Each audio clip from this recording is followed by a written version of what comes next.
Ninyo ako sa isang panalangin para po sa gabay ng Panginoon sa atin pong pag-aaral. Ama namin Diyos na nasa langit, sa pangalan ni Jesus, patuloy kami nagpupuri, nagpapasalamat sa iyo sa gabing ito. At muli, O Diyos, kami ay magtatalakay o mag-aaral patungkol po sa mga mahalagang bagay na kailangan po naming malaman, matutunan upang sa ganon ay patuloy po na maging maayos yung amin pong pag-i-interpret ng iyong salita nang naayon po sa iyong kalooban.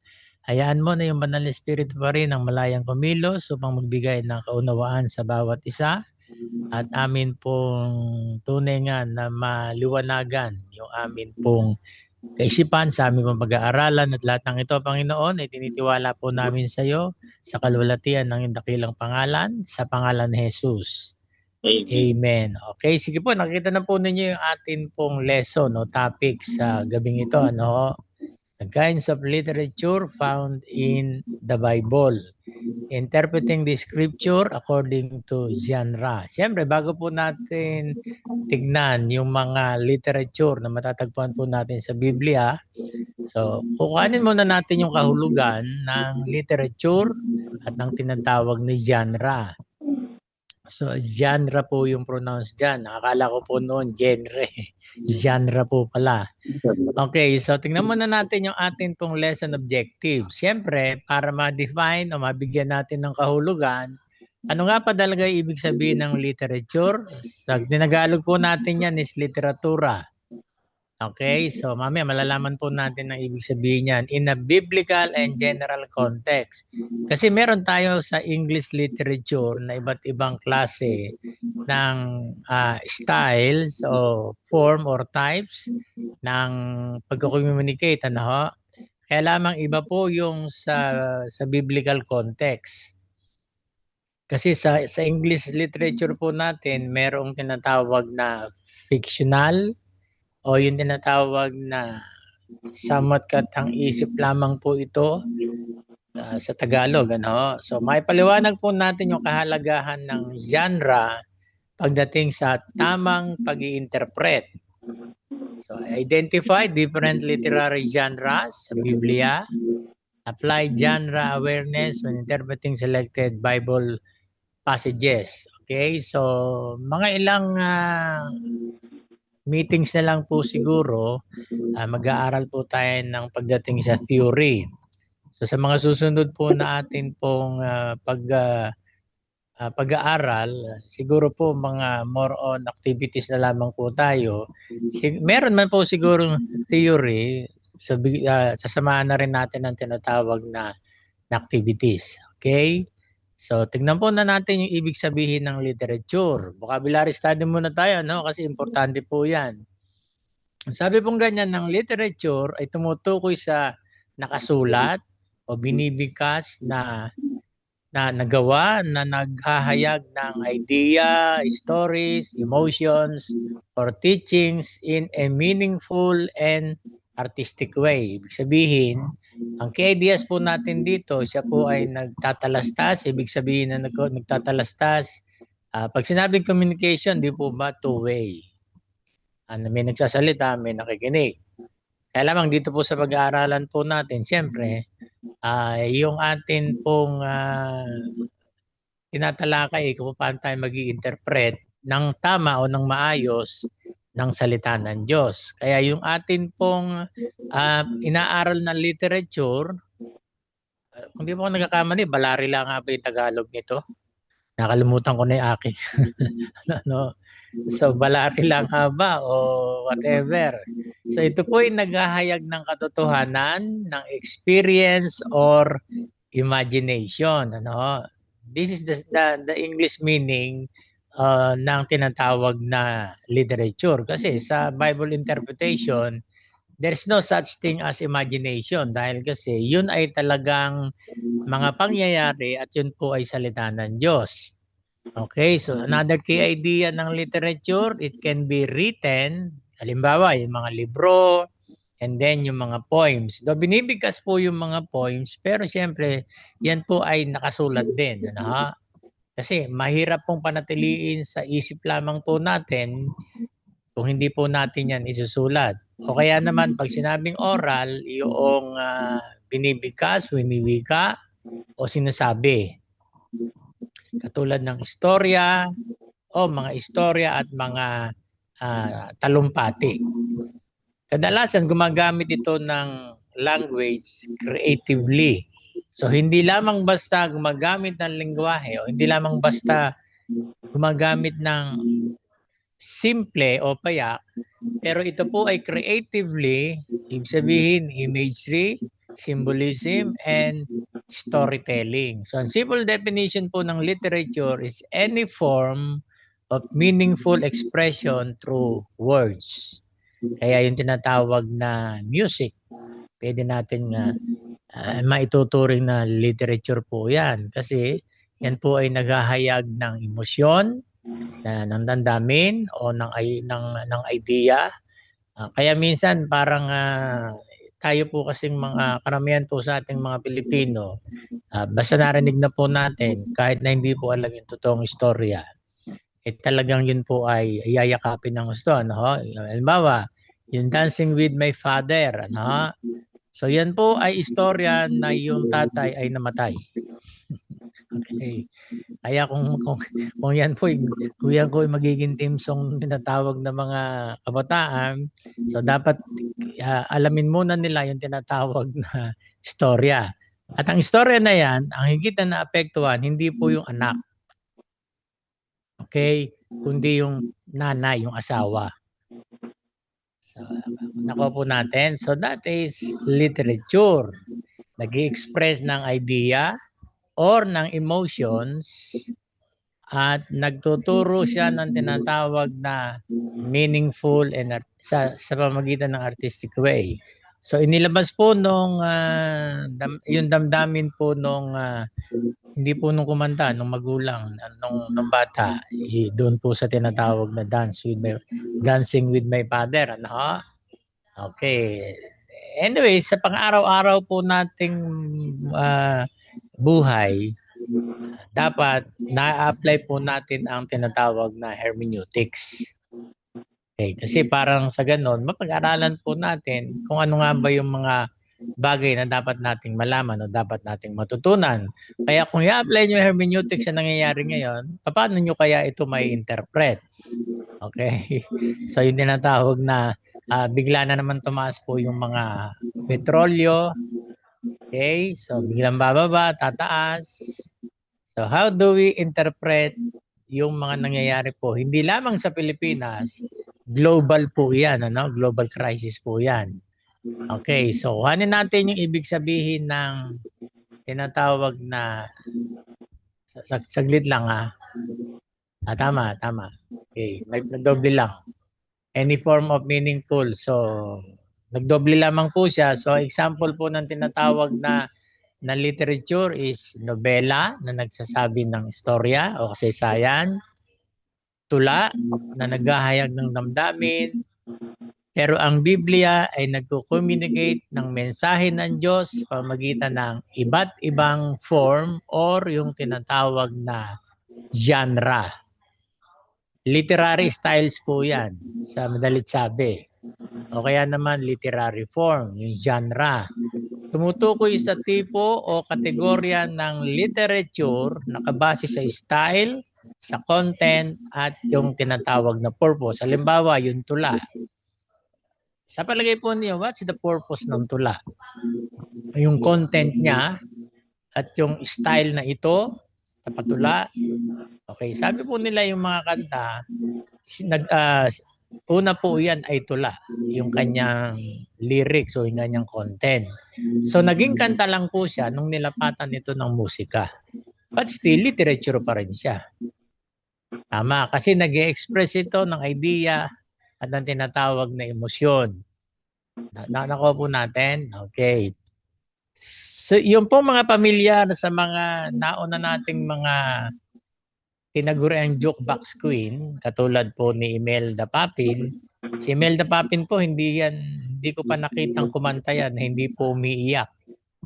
Okay? Kasi that is how she expressed her emotion through songs. Tama ba? Yung ibang kanta naman, kung babasahin ninyo, intindihin po ninyo yung lyrics, yun po ay damdamin nung sumulat po nito.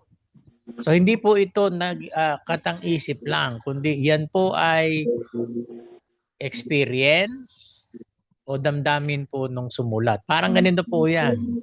Ang obra ng mga artist o yung mga pintor, hindi po lamang natin nakita yung ganda ng kanyang obra, kundi yun po yung kanyang isip at ang kanyang damdamin. Pinahayag niya sa pamamagitan ng kanyang drawing. Okay? Kaya kung ano man ang makikita nating mga masterpiece, yung mga tinatawag na mga kilalang painting, hindi lamang po yan art, kundi emosyon din po yan nung sumulat po nito. Kaya ang Biblia, okay, yan po ay damdamin ng Diyos. Hindi lamang ba sa salita ng Diyos, kundi marami po sa atin pong nababasa ay nagpapakita hindi lamang po ng katangian ng Diyos, kundi yung damdamin ng Panginoon. Okay, so very obvious naman ng John 3:16, di ba? For God so loved the world. Okay, so understanding genre ay meron silang sariling rule, sariling structure, at pamaraan ng pagko-communicate. Halimbawa, mamaya makikita po natin yung tinatawag na mga iba't ibang genre, no? Na ito'y ginamit ng Panginoon para ipahayag kung ano yung nais po niyang ipahayag. Una, sa kanyang bayan, and then sa lahat ng tao. So understanding genre helps us interpret correctly. Kaya ngayon, ito po yung gusto ko na ituro sa inyo dahil kasi alam nyo na ang exegesis, alam nyo na yung tinatawag na mga context, alam na po ninyo yung tinatawag na iba't ibang klase ng pag-i-interpret.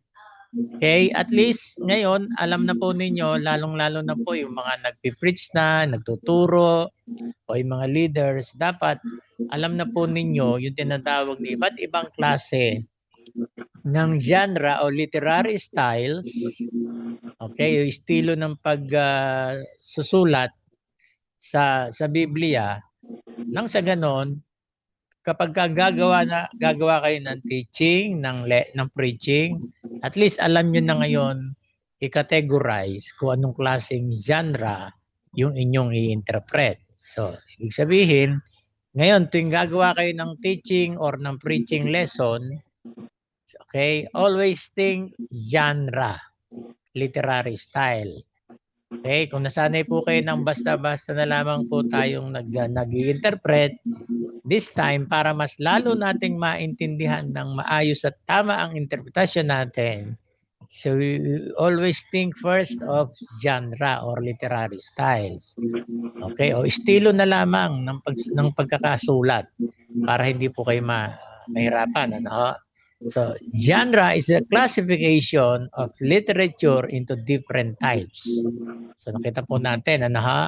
Okay, ipapaliwanag naman po natin maya-maya ng simple lamang. Okay, so ayan sa ibaba, nakita na po ninyo. Okay, tingnan na po ninyo sa ibaba. Ang literature ay yung message o yung laman. Yung genre, yung form, or kung paano ito sinabi. So, yun po yun. So, pero bakit kailangan natin o bakit ba mahalaga ang tinatawag na literature o yung tinatawag na genre? Kasi literature ang nagsasabi kung ano ang sinabi. Okay? So, ang genre ay nagsasabi sa atin kung paano to sinabi. Tama po ba? Okay. Mamaya makikita po, magiging maliwanag po yan. Ano? So, literature, kung ano yung sinabi, yung genre, kung paano ito sinabi. Okay, so ang Biblia ay naglalaman ng iba't ibang klase ng genres. Proper understanding requires recognizing each genre. Tama? Okay, genre influences meaning and application. Kaya kung hindi po natin masyadong alam o naintindihan itong tinatawag na literary style na ito o yung pamamaraan ng pagkakasabi, ng nakasulat po na atin pong binabasa, Genre. medyo may hirapan tayo. Tama? Kasi hindi natin alam ang category. Halimbawa, yung pong tinatawag na Ecclesiastes. Saan natin yan i-categorize? So, anong klaseng genre nandoon yan? Okay, so makikita po natin yan. Mamaya. So, different literary genres. Okay, narrative. Pag sinabing narrative, di ba, alam natin diyan galing yung narration, di ba? Kinukwento o inihahayag o yung tumatakbo ang istorya. So ang narrative, ibig sabihin niyan, historical or biographical. Halimbawa, yung pagkakatatag ng bansang Israel, that is historical. Kaya sa Old Testament, makikita po natin ang narratives, yung Genesis. Okay, ito yung tinatawag na the beginnings. Dito nagsimula ang lahat. Yung istorya ng mga pinagmulan ng mga bagay na nakikita natin sa Biblia, maging mga kasaysayan, dito po nagsimula. Tama, yung creation, dito pinakita, di po ba? Yung Exodus, ano ang pinakita rito? Kung paanong dumami ang Israelita nung sila ay nasa Egypt at kung paanong pinalaya, nilabas sila ng Panginoon sa pagkakaalipin. So yung mga hukom, 1st and 2nd Samuel, 1st and 2nd Kings. Ito yung tinatawag na kasaysayan nang nagsimula po ng monarchical period ang Israel. Pag sinabing monarchical, nagsimula po na ang namumuno sa kanila ay ang hari. Okay? Dati kasi theocracy po sila. Ang Diyos ang nangunguna po sa kanila. Gumagamit lamang po ng mediator. So doon po pumasok si Moises sa Exodus. At pag sinabing biographical, ito yung matrabahong pag-aaral ng Biblia o pag-i-interpret. Bakit? Kasi halimbawa si Moises. So, marami kang kinakailangan i-aralin pagdating sa buhay ni Moises. Halimbawa, papaano siya pinreserve ng Diyos? Papaano niya natutunan ang kalooban ng Diyos para sa kanya as a deliverer ng bansang Israel? Kaya yan po ay malalim na pag-aaral. Ano? So kuhanin mo dyan yung tinatawag na marami kang ititrace dyan, yung kanyang tinatawag na mga magulang.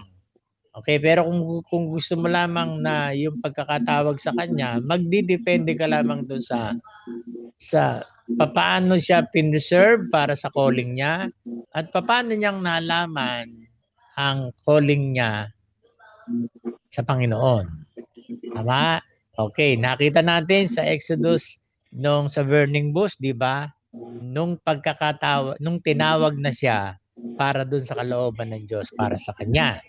So paano natin malalaman kung paano nalaman ni Moises? Okay, bibigyan ko na po kayo ng at least idea. Hindi ba nung marinig ni Miriam na nangangailangan po ng tinatawag na tagapag-alaga, yung anak ng paraon na nakapulot sa kanya, ano yung ginawa ni Miriam? Di ba pinresinta niya ang kanya mismong nanay. Kaya nag-alaga kay Moises nung siya'y baby pa hanggang sa lumaki, nanay niya. Okay, so hindi ito pinakita. Pero gagamitin natin ang tinatawag na hindi ito assumption, ano? Kundi yung tinatawag na discernment, yung right judgment. Okay? Alam ng nanay nila ang kalooban ng Diyos para kay Moises. Kaya nga itinago siya, itinakas eh. Tama? Okay. Kaya the time na siya ay naalagaan hanggang siya po ay nagkaroon ng tinatawag na wastong kaisipan, ako naniniwala na sinimula na ng nanay niya na ikwento sa kanya kung ano yung plano ng Diyos, kung bakit siya napunta sa anak ng paraon, at bakit yung nanay niya mismo ang nag-alaga sa kanya. Pansinin po ninyo, di ba, nung may nakita siya nag-aaway na Israelita sa kanang tinatawag na Egyptian, namagitan kagad siya, di ba? Bakit? Kasi alam niya na ang kalooban niya. ng Diyos para sa kanya. Tama ba? Kaya lang, hindi pa yun yung time nang siya ay tinatawag ng Panginoon para sa inihandang ministeryo ng Diyos para sa kanya. So nakuha po natin. So that is biographical. Kaya matrabaho po yan kasi kung ano ba ang plano ng Diyos sa kanya. Paano niya inihanda ang kanyang sarili dun sa plano ng Diyos sa kanya at paano siyang tumugon sa tawag ng Diyos sa kanya. Okay? So sa New Testament, meron po tayong tinatawag na narrative, historical and biographical. Siyempre sa gospel. Okay? Biographical, yung buhay ng Panginoong Hesus. Tama? Okay. Ano ang historical dito sa gospel? Yung tinatawag na mga pangyayari na kasama po yung tinatawag na, siyempre sa biographical historical, pwede natin pagsamahin yan. Tama ba? Siyempre sa biographical, okay, halimbawa yung buhay ng Panginoong Hesus. So yung kanyang biography. So siyempre kasama yung kanyang ministeryo. At doon sa kanyang pagmiministeryo, historically, kasama yung tinatawag na kanyang pagpapasa ng krus, yung pinahirapan siya, the history of salvation. Sa Book of Acts, ano ang historical dito? Siyempre, yung simula at kung paano lumaki ang church at kung paano lumaganap ang ebanghelyo.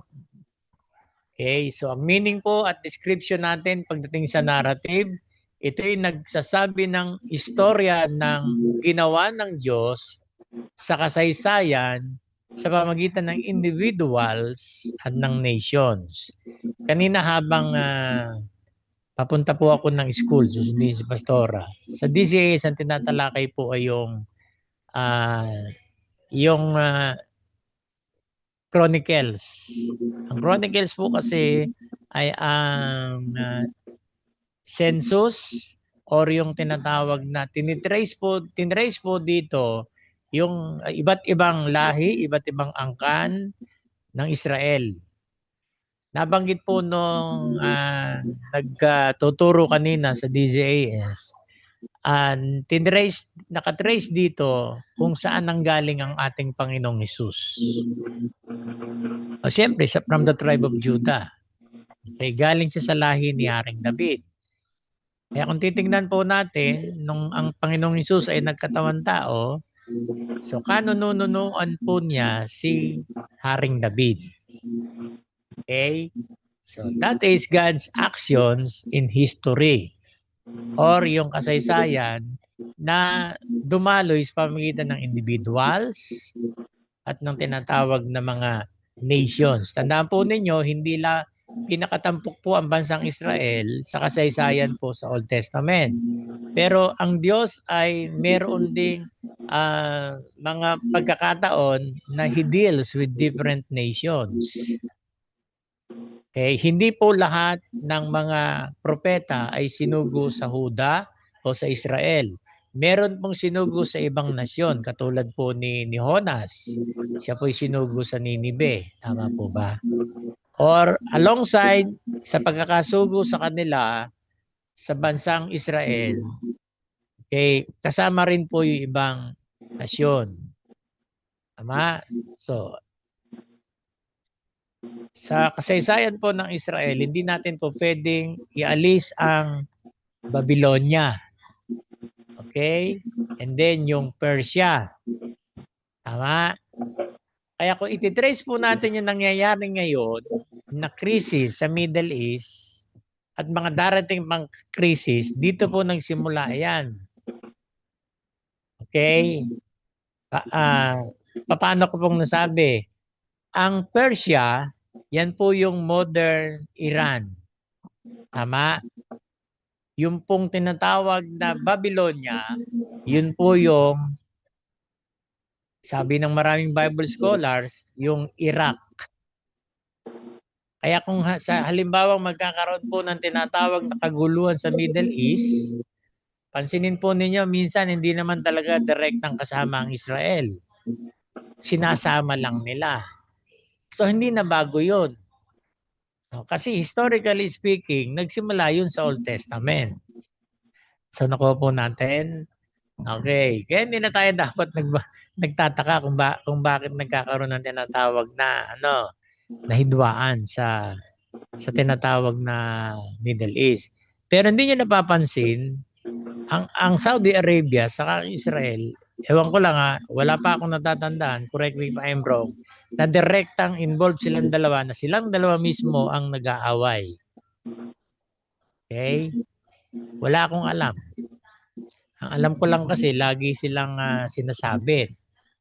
Pansinin niyo ang Saudi Arabia hindi naman nakikialam sa mga gulo sa Middle East. Alam po ninyo kung bakit? Ang Israel saka ang Saudi Arabia, magkapatid po yan kay Abraham. Ang Saudi Arabia, yan po yung Ismailites na anak ni Abraham kay Hagar na katulong ni Sarah. So magkapatid silang dalawa, sama. So nakukuha po natin. Okay.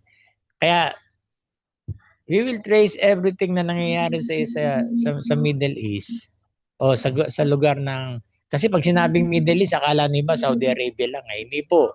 Kasama dyan ang Oman, ang Jordan, sorry, isa pala yun. Ang Iran, ang Iraq, ang Kuwait, and then ang Israel. Part po yun ng tinatawag na Middle East.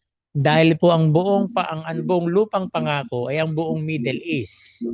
Kaya lamang hindi po sinakop ng gusto ng Israel. Kaya yung kapraso lamang na nasa Europe side ang kanila pong kinonquer. Ang Ismailites ang nakakonquer ng malaking bahagi.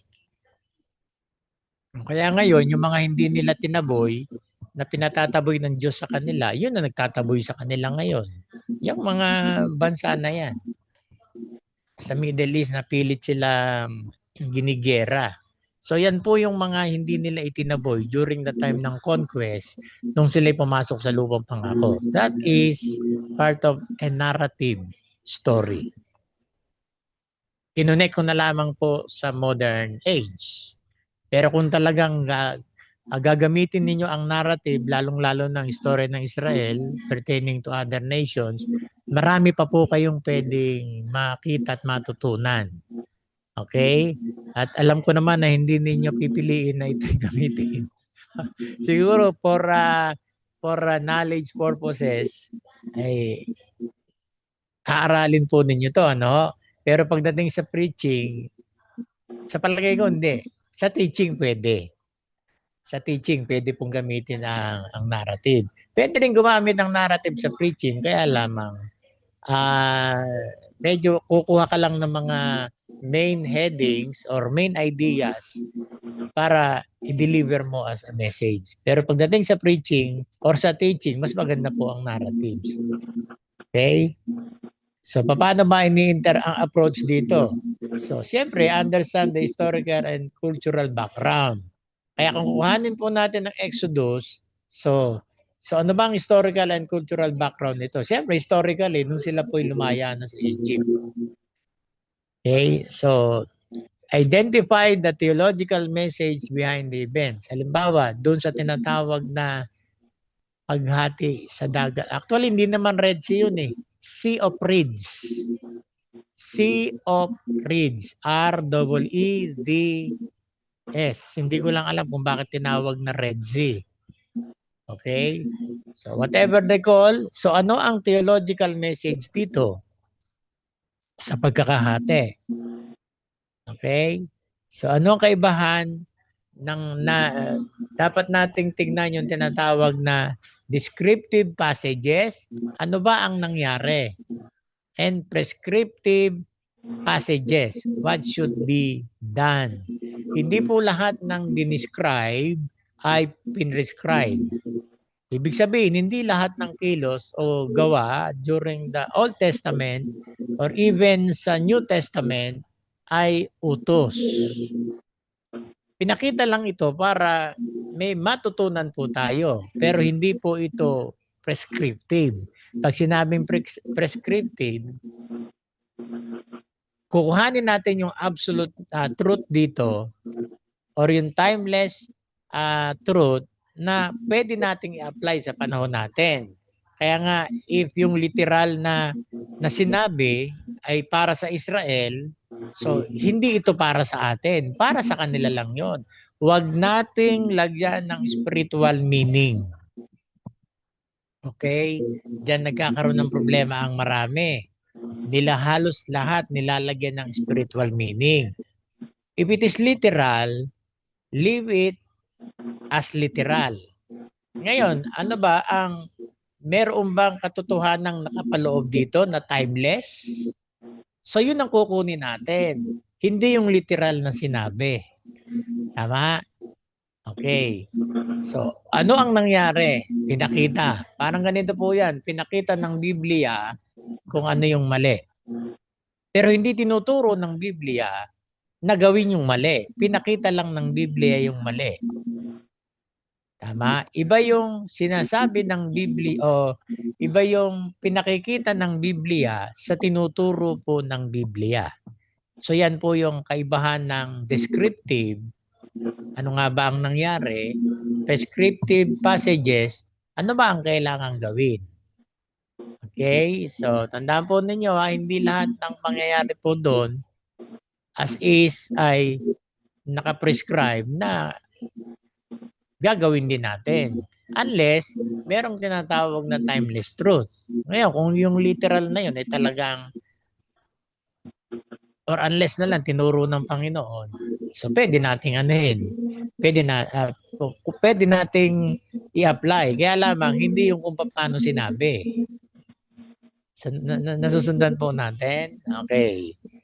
So parang yung pangako lang yan. Huwag tayong claim ng mga pangako kasi baka mamaya hindi naman para sa atin yung pangako. Pang-claim tayo ng claim. Ano ho?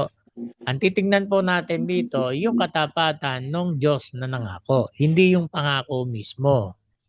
Sa mamaya makikita, nalaman po natin yan. Okay? Second, yung law. Exodus, Leviticus, Numbers, and Deuteronomy. Sa theologically o scholarly arranged, kasama po sa 5 books of law yung ang Genesis. Kaya lamang kung titingnan po natin, wala namang batas sa Genesis eh. Okay? Pero yung mga batas sa Exodus, Leviticus, Numbers, and Deuteronomy, pinakita po yun o nakakalat yun sa Genesis. Ang batas po kasi ay nagre-reflect dito kung anong karakter meron ng Diyos. Kaya sa Exodus, nandito yung tinatawag na 10 Commandments, yung pinakapuso ng maraming batas, ordinances, and instructions ng Diyos pagdating sa bansang Israel. Okay? Binibigyan ko ng emphasis ang Exodus, yung 10 Commandments, originally was given sa bansang Israel. Na yun ang pinaka-heart ng iba't ibang batas na binigay ng Diyos sa kanyang bayan. Okay? So, mamaya makikita po natin yan. So, sa Leviticus, sa Numbers, ang Numbers ay census. Pero meron din ditong tinatawag na dito binigay ng Diyos at sa Leviticus yung iba't ibang mga feast nila o yung iba't ibang fiesta po nila. Yung the Feast of the Trumpets, the Feast of Tabernacle, yung Pentecost, yung tinatawag na Feast of Harvest. na nasusundan po natin. Ang Deuteronomy ay ang reiteration and expounded na batas na binigay sa Exodus. Bakit? Kasi yung original po na mga lumabas sa Egypt ay nangamatay na. Yung natira na lamang po, yung lahi ni Caleb sa ni Josue. Kaya yung mga papasok po ng lupang pangako ay yung mga henerasyon na ito nung mga nangamatay. Na bago sila namatay, nagkaroon na sila ng tinatawag na mga saling lahi. So bakit kinakailangan pang sabihin uli yung mga batas na ito at kinakailangan pang i-expound. Okay? Saglit lang po.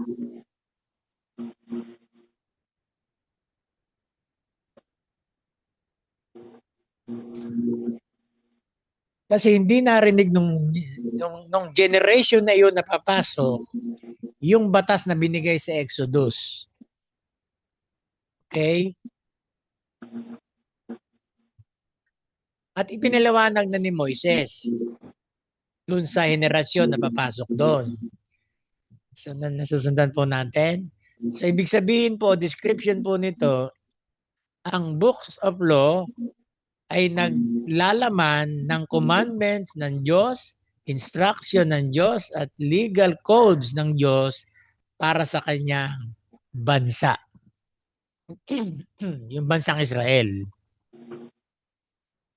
Okay? Tama po ba? Okay. So, but ang Ten Commandments, it's about ethics. Universal ito. Kaya it applies sa panahon po natin. Yung Ten Commandments.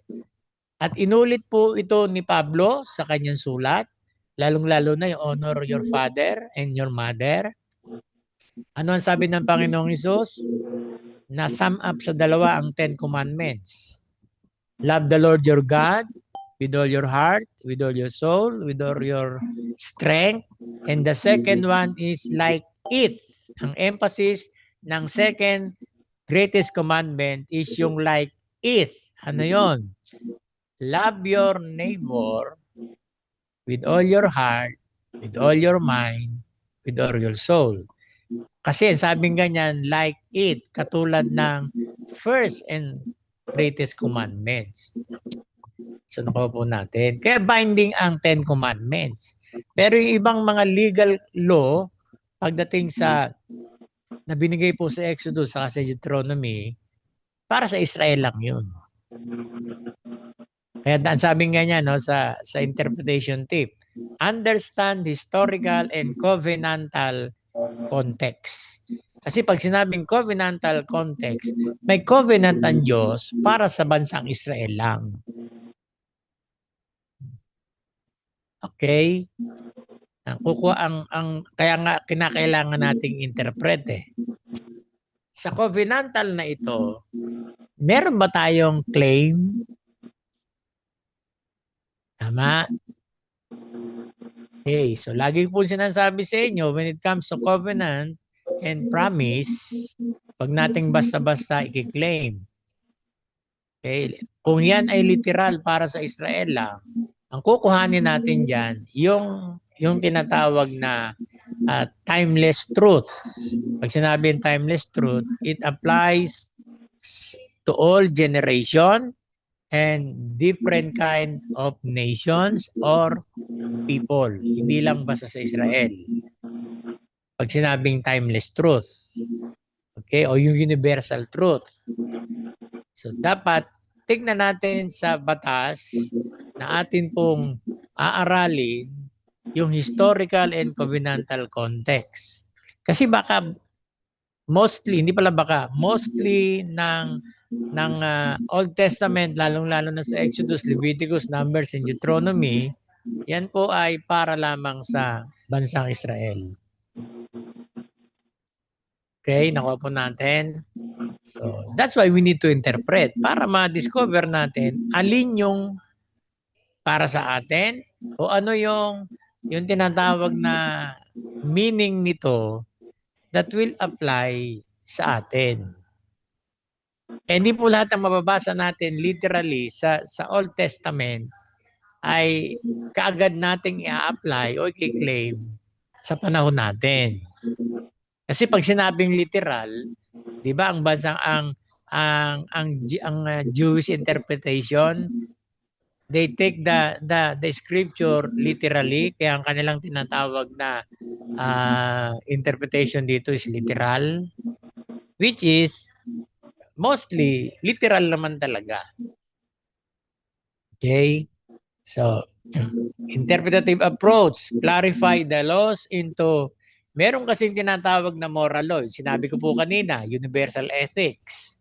Yung wag kang papatay. Hindi yan para sa bansang Israel lang. Okay? Yan po ay para sa lahat. Kasi universal ethics po yan na wag papatay. So, halimbawa, yung pang wag kang magnanakaw. Kaya sa Ten Commandments, merong moral law doon o ethical. Yung wag kang magsisinungaling. So that is hindi lamang para sa bansang Israel yung sinabi wag magsisinungaling. Tama ba? At hindi lang din naman para sa bansang Israel yung sinabing honor your father and your mother. Universal po yun. Okay. Pagdating sa civil laws, specific to Israel's governance and property laws. So may mga batas tayo pagdating sa property sa panahon natin. Kaya lamang iba yung specific para sa bansang Israel. Okay? Kasi nga, kuhanin natin yung historical and cultural. Ceremonial laws related to worship, sacrifices, animal sacrifices po yan. Sa panahon natin, meron tayong ceremonial law? Meron. Related to worship. Ano yon? Yung ating tinatawag na yung ating praise and worship, yung ating pagkanta, that is our worship sa Panginoon. Yung lip service natin, and then yung pagbibigay natin, yung ginagawa natin, that is an act of worship. Tingnan po ninyo, di ba, nagkaroon na ng pagbabago. So, hindi na ceremonial sa atin na masasabi. So, po natin, kasi mostly ng mga ceremonial laws ng Israel is rituals. Yung yung paghahandog ng burnt offering, yung grain offering, and then meron silang ginagamit na insenso. Yung parang yung parang baso na ginagamit po ng Roman Catholic. Ewan ko lang kung ginagamit pa nila ngayon yun. Yung ginaganon-ganon, no? So that is ceremonial law. Sa panahon ba natin, kailangan pa ba yun? Hindi na po. Iba na ang paraan natin ng pagsamba natin sa Diyos. Actually, ang ibig sabihin ng worship is giving worth sa ating Diyos. Pagbibigay natin ng pagpapahalaga sa Diyos at sa mga bagay na ginawa ng Diyos para sa atin. Alam kasi nating worship, yung hallelujah, praise the Lord. That is lip service. Yung pagkanta, pagtugtog. So that is our talent, gift, na ginagamit natin sa bilang pagbibigay ng pagpapahalaga sa Diyos. Dahil karapat-dapat siyang pahalagahan doon sa mga bagay na ginawa niya para sa atin. So, nakita po ninyo yung shifting. Kaya hindi po lahat ng makikita natin ng literally ay agad nating i-apply sa panahon natin. Kuhanin natin yung something relevant na pwede nating gawin in application nung ceremonial law nila related to worship. Kaya lang sa atin hindi na ceremony. Kasi hindi naman tayo nagre-ritual, di ba? Okay. So, alam po ba ninyo ang kasal sa kanila sa Hudyo? Simple lang, hindi katulad nung sa traditional na kasal sa atin na maraming seremonya, no? Sa kanila hindi. Meron silang 7 blessings na binibigkas dun sa mag-asawa. So that is ceremony. Okay? Sa atin kasi pinapaliwanag yung kahalagaan ng singsing, nung cord, ng veil, pero hindi ito binibigkas katulad ng 7 blessings. Okay, so paano natin i-interpret ang law? Understand how Jesus fulfilled the law. So Matthew 5:17, huwag ninyong isipin na naparito ako na para wasakin ng kautusan, naparito ako para sundin ito. So the question is, hanggang saan ang sinunod ni Jesus sa batas?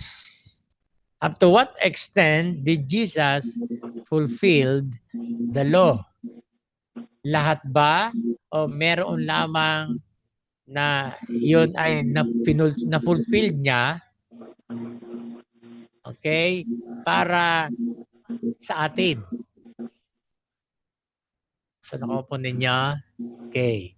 So kaya tignan natin. Wag nating sinabi ni Jesus na ano na niya eh. Ano ang kanyang finulfill sa law? Okay. Kasi kung agad natin titignan na katulad ng iba, sinabi ng Biblia yan, salita ng Diyos yan, dapat sundin yan. Okay? Pero ang tanong, dapat ba talaga agad susundin ng hindi pag-aaralan? So, kailangan pag-aralan muna. Kasi hindi naman tayo blind obedience. Kailangan sigurado tayo doon sa ating i-apply.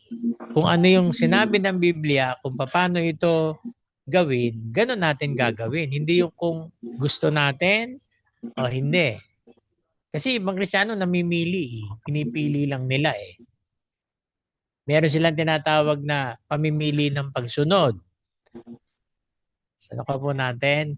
Kasi sa dinami-dami ng batas, sa Old Testament, sa Exodus, sa Leviticus, sa Numbers, and sa Deuteronomy, lahat kaya yun talagang sinulfill ni Jesus? O there is something doon sa mga batas na ito na yun ang na-fulfilled ni Christ? Okay, so paano natin i-interpret ang law?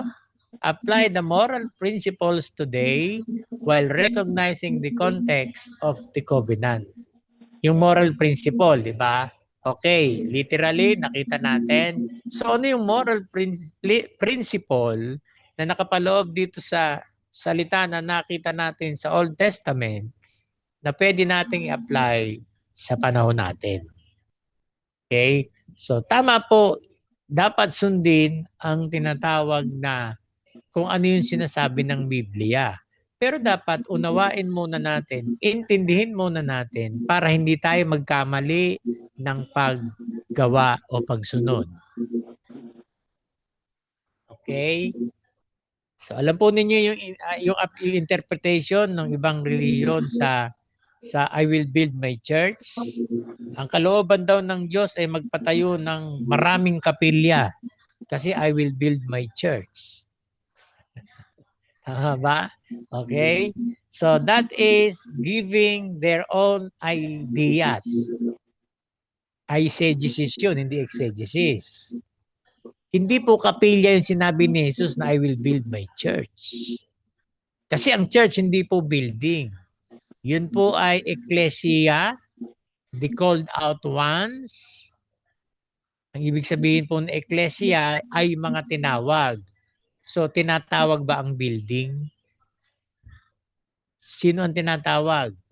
Tao. Kaya tayo, church. Tayo yung church. Nakasanayan natin na yung church, yung bahay-sambahan. Saan ka pupunta? Diyan lang sa church. Samantalang tayo ang church. Saan ka po natin? So, that is the importance ng ini-interpret o inaaral muna natin, inuunawa muna natin para makita natin yung tamang interpretation para hindi tayo magkamali ng pag-apply. Okay? So, poetry and wisdom. Ang Job, Proverbs, Ecclesiastes, Song of Songs ay halimbawa ng tinatawag na na poetry. So, halimbawa lang yan. Hindi ko na sinama yung Book of Psalms. Understandable naman ang Book of Psalms. Awit yan eh. Kasama yan sa poetry. And it is full of wisdom. Hindi ko na lang sinama sa example. Ang nakalagay po dyan, mga example lamang, hindi po yung kompleto. Okay, so nasa Biblia naman na hawak po natin ang tinatawag na kompleto. Saka, hindi ko pa naibigay dun sa what kind of the Bible, what kind of book is the Bible? yung kanyang Great Division, yung Old and New Testament. Anyway, kung hindi ko po nailagay, isasama ko na lamang po sa ibibigay ko sa inyong mga lessons. Ano? So, kinukumpile ko pa po kasi para minsan ako na ibibigay sa inyo in a PDF form. PDF na, form pa. No? Okay. So, ang meaning and description ng tinatawag na poetry and wisdom. Wisdom literature offers practical guidance for living a godly life, katulad ng Proverbs, mga kawikaan. Hindi yan katulad ng mga salawikain natin o mga kawikaan po natin. Ano? Ang kawikaan po nito o yung Proverbs nito ay tandaan po natin, ito po ay salita ng Diyos or experience ng sumulat ng Proverbs sa Diyos. So, nasusundan po natin. So ito po ay gabay natin para makapamuhay tayo ng may kaayusan. Nagre-reflect ang pag sinabing complexity, yung tinatawag na komplikadong nagiging buhay po ng mga tao o yung naging buhay ni Haring Solomon. Okay. So yung suffering and the pursuit of virtue, nandyan po yan sa poetry and wisdom. Emotional and symbolic language, yun po yung tinatawag na poetry. Ano? Ang Song of Solomon, sabi nila ay erotic daw po ang dating nito dahil kasi ito po ay tungkol sa nagmamahalang babae at lalaki. So, kaya dito natin titingnan yung canonical ano nito. Ibig sabihin ng canonical purpose, yung kung kailan ito tinanggap at binilang na isinama sa Biblia na hawak natin. So, ang Song of Solomon, totoo po yun, love story yan ng magsing-irog.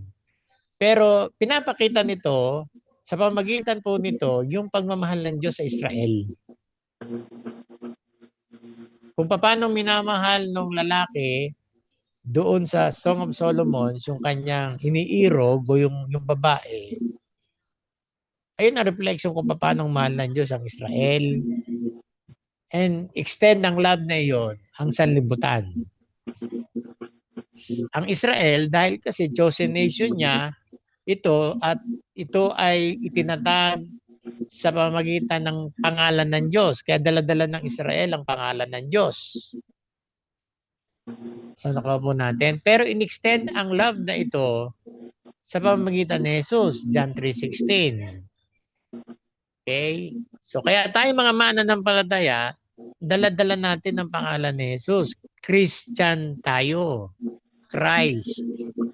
Pag tinanggal mo yung Christ, I-A-N na lang matitira. I am nothing ang ibig sabihin nun, di ba?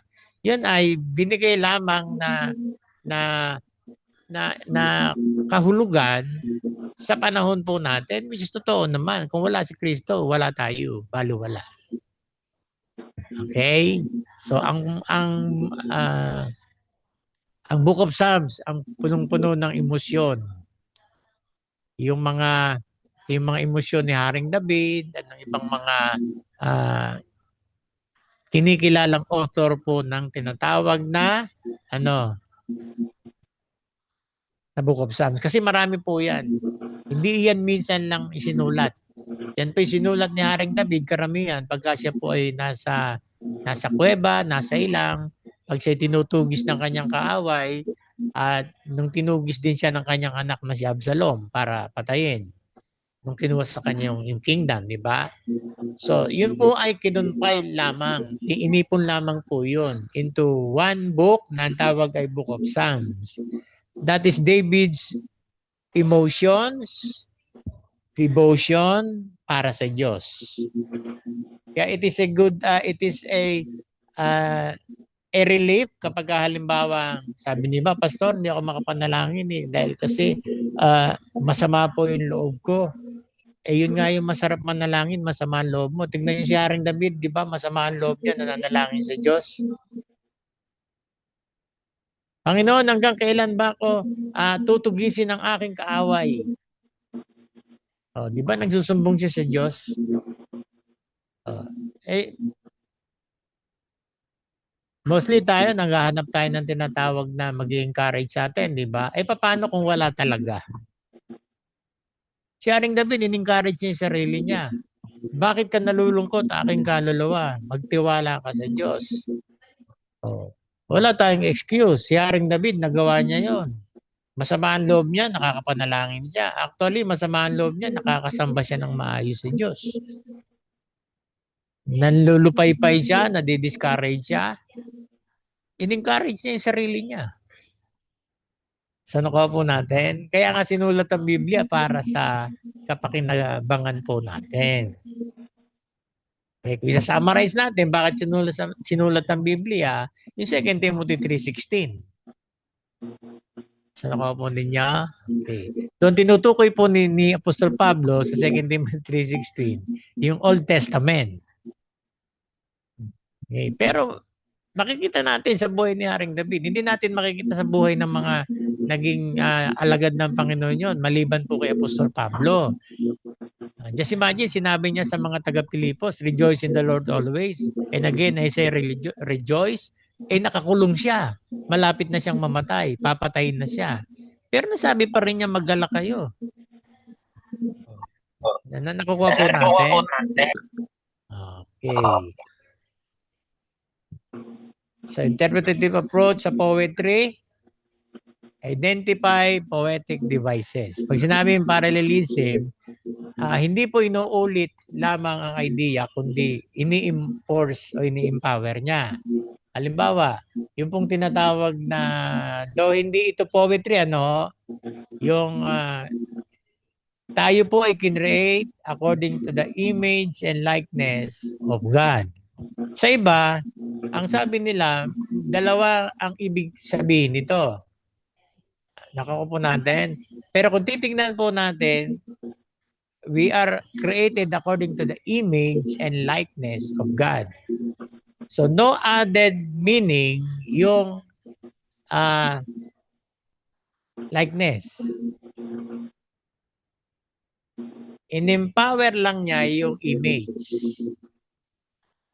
Sabi nila kasi yung image ay yung outline. Yung likeness, yung nakalimutan ko yung sabi ng mga Bible scholars eh.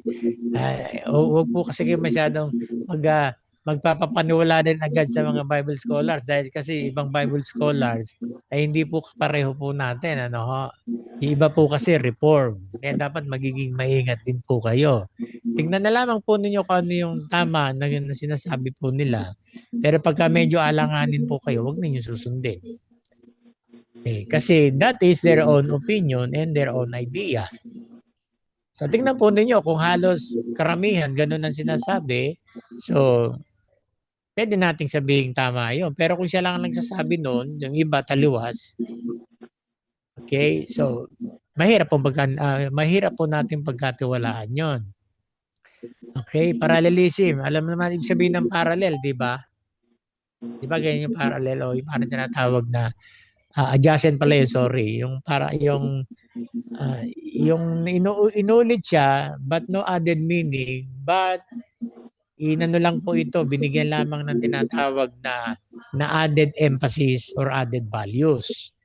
Metaphors and similes, symbolic languages that conveys deeper meaning. So, meron tayong klase ng paghahambing. Yung isa direct, yung isa ay indirect. Yung gumagamit ng word na as and like. Diba?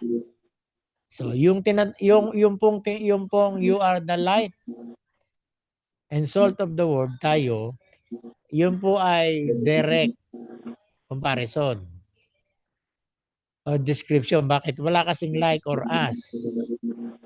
Pagka sinabing you are like something like that, that is indirect. So that is metaphors and simile. Tama ba? Dati naririnig ko to pagka yung biruan lang naman siguro yun. Okay, pagka sinabi ng babae, okay, sinabi ng lalaki sa babae, Yung iyong kagandahan ay katulad ng buwan. Okay? Mga babae, pag sinabi sa inyo, huwag kayong maniniwala. Huwag niyong tatanggapin. Bakit? Ang buwan, bako-bako eh. Butas-butas, di ba? Kasi nakikita lang yung buwan sa malayo, makinis ka. Pero nung nakita, napuntahan ng tao yung buwan, wala na nagsasabi ng yung kagandahan ay katulad ng buwan. Bakit? Kasi natuklasan na yung buwan, butas-butas. Tama? Okay. But that is a metaphor or simile. Tama? Ginamitan kasi ng katulad ng buwan. So, nakapo ninyo? Okay. So, that is poetry. Kaya wag niyo i-take na masyadong literal ang tinatawag na poetry. Understand the emotional tone, whether it is a lament, praise, or thanksgiving. So nagbigay na ako ng example kanina, si Haring David, di ba? O yung book of, yung Psalm 50, Psalm 55 ba yan? Yung create in me a new, a clean heart. Anong klaseng, ano yan? Poetry. Psalm yan, di ba? So anong klaseng, ano yan? Lament ba yan? Praise ba yan? O thanksgiving? Mostly, ang mga psalm ni Haring David ay combination. May lament, may praise, and thanksgiving. Pansinin po ninyo, minsan nagsisimula siya sa lament. For how long, O God, will you keep silent sa aking panalangin? Hanggang saan, Panginoon, na ako ay tutugisin ang aking kaaway at ikaw ay nananatiling tahimik. But I trust in your unfailing love. So nagbago na ng tone, di ba? Nagkaroon na ng tinatawag na trust. And then ang susunod na doon, praise and thanksgiving. Ganun po si Haring David. Okay, hindi niya itinatago ang kanyang nararamdaman. Kaya kung halimbawang tayo po ay masama ang loob, wag muna kayong pupunta sa kapwa ninyo tao, sa kapwa natin tao. Okay? Kasi baka mamaya masama din ang loob noon. Eh di magkasamaan na lang kayo ng loob na dalawa. Tama? Kapag ano man ang kondisyon ng ating puso, ng ating kaisipan, unang puntahan natin Diyos. Halimbawa, galit ka, di ba? Pag pumunta ka sa tao, o pwedeng madagdagan yung galit mo. Tama ba? Pero pag pumunta ka sa Diyos, hindi man totally mabawasan o matanggal ang galit mo. Pero ako naniniwala na mababawasan ang galit mo. Dahil kasi ikukorek ka ng Diyos doon sa iyong nararamdaman. So po natin, that's why meron tayong Book of Psalms para makita natin kung paano tayo makikipag-ugnayan sa Diyos kahit anong sitwasyon ng ating isip at ng ating damdamin.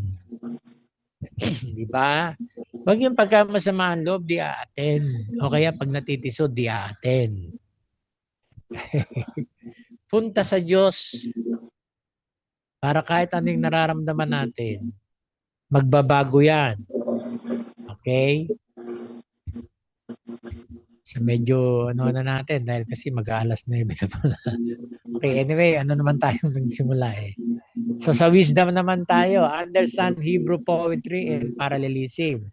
Likeness and resemblance. Ibig sabihin, kung di man pareho-pareho yung linya, at least magkasing kahulugan. Ang Proverbs madalas gumagamit ng antithetical o contradictory na parallelism.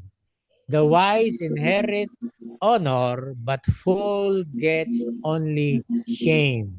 That is antithetical o contradictory. Ang mga matatalino ay tatanggap ng parangal, ang mga hangal ay tatanggap ng walang tatanggapin kundi kahihiyan. That is antithetical, contradictory, di ba? Positive and negative. But nagtuturo yan sa atin ng katalinuhan. So, ano pipiliin mo? Maging wise o maging fool? Alam po ninyo, ibig sabihin ng fool, yan ang pinakamabigat na insulto na binibigay ng Biblia sa tao. Sa atin kasi pag sinabing fool, mura eh. Ang fool po na ito sa Biblia, ibig sabihin niyan, kulang sa kaalaman. Okay? Kulang sa kaalaman. Ibig sabihin. Kasi hindi naman talaga hangal ang ibig sabihin, ang Tagalog niyan eh. Okay? Yung gamit kasi nating mga Biblia, translation na po yung iba. Kaya sa halip na kuhanin nila yung original na Greek o Hebrew language ng fool, na kulang sa kaalaman, hindi po walang kaalaman ha, kulang sa kaalaman. Yun po ibig sabihin ng fool. Hindi po hangal. Ang pangit mura ang dating pag sinabing hangal, di ba? Okay. Hindi ko alam kung bakit yun ang binigay nilang kahulugan sa Tagalog. So kulang sa kaalaman niya.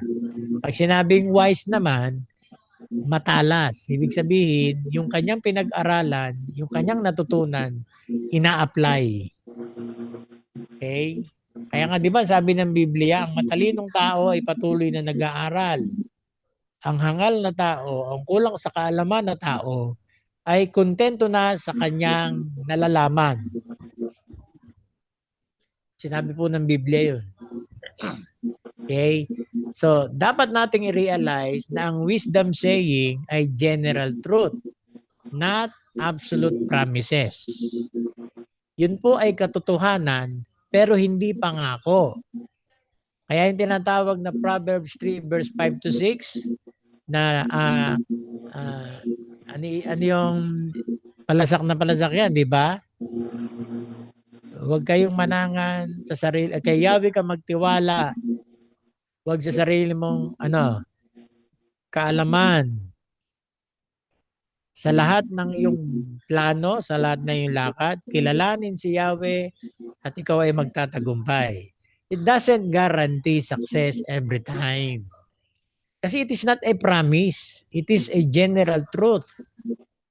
Na pag in-apply po natin, we will still suffer from negativity. May maririnig pa rin tayong negative. May mararanasan pa rin tayong negative. Bakit? Kasi it is a general truth. It doesn't mean na kapag talaga in-applyan ng isang Kristiyano, lahat magtatagumpay siya. Okay? Yun ay hindi po pangako yun. Kundi yun ay katotohanan. Kasi paano kung magkamali tayo ng application? So it doesn't guarantee success. At hindi naman sa lahat ng pagkakataon talaga, yung application po natin ay tama. Kaya huwag tayo basta-basta nag-a-apply. Titingnan muna natin kung paano natin ito may apply. Diba sinabi ko na po sa inyo, okay, sige, tayo po ay inutusan ipangaral ang mabuting balita, yung katotohanan. Pero dapat apply wisdom sa pag-share ng katotohanan. Wag po yung, sabi nga wag lang bara-bara, no? So, kailangan i-consider din natin yung damdamin, okay, na yung karapatan ng kapwa natin. Kasi iba pagka nag-share sila, kaagad, ay nako, bawal yan. Hindi na tayo dapat umano niyan. Tayo yun, sila hindi pa. Okay. So, kasi parang, kumbaga sa nanliligaw, dapat amuin mo muna ng amuin. Huwag mong basta-basta. So, sabi ang ganyan, yung colloquial term, so kailangan ng tinatawag na maayos na diskarte. Okay, compare with other scriptures to avoid misinterpretation. So, scripture interprets scripture. Kaya tingnan natin sa iba pang scripture, ano ba sinasabi? Okay, kung ano ba sinasabi nung ibang scripture doon sa scripture o sa passages natin pinag-aaralan para hindi tayo magkamali. So prophecy, ito na. Major prophets. Major prophets yan dahil kasi ang Isaiah ay merong maraming chapter. Yung 4 na prophets na yan, ang kanilang sinulat na book ay maraming chapter. While yung Hosea hanggang Malakay, konti lang. Kaya minor prophets. So binigyan lamang yan ng tinatawag ng mga Bible scholar ng distinction. Pero sa Biblia, sa binabasa natin, pare-pareho lang yan. Walang major, walang minor. Okay, so nilagyan lang natin ang tinatawag na classification na distinction para alam natin na so ilang chapter ba Isaiah ang Jeremiah. Hindi ko na sinama yung Lamentations dahil kasi kasama na po yung kay Jeremiah. Meaning and description. Prophecy consists of God's messages delivered through prophets. Yan ay naglalaman ng warning, judgment, and restoration. Yan po yung content ng ng Book of Prophecy. Mga babala, pagka hindi pinakinggan ang babala, judgment, disiplina, sa ibang bansa, judgment, and then a promise of restoration. Tama. Laging ka magkakasama yun. Hindi warning at judgment lang. May restoration palagi. Kasama po dito yung both foretelling, predicting future events, foretelling, calling people to repentance. Halimbawa, karamihan o kadalasan ng prophets ay foretelling. Pinapanumbalik ang bansang Israel, pinapanumbalik ang Huda. Okay? Dahil kasi na-divide sila, di ba? Isa ginamit yung Israel, yung isa ginamit ang Huda. Bakit? Kasi dalawa lamang po yung magkasama tribes doon sa Judah. Yung 10, yun nasa Israel.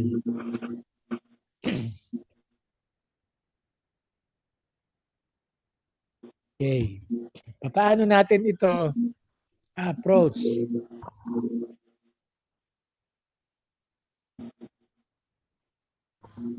So, laging kasama yung understand historical context and prophet's audience. Okay?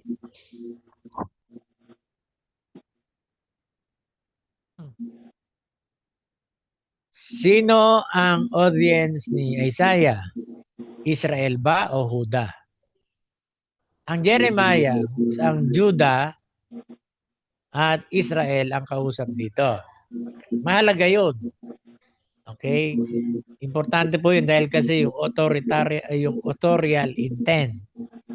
Recognize the use of symbolism and figurative language. Kasi meron mga symbolism po yan and figurative language. Yun yung allegorical.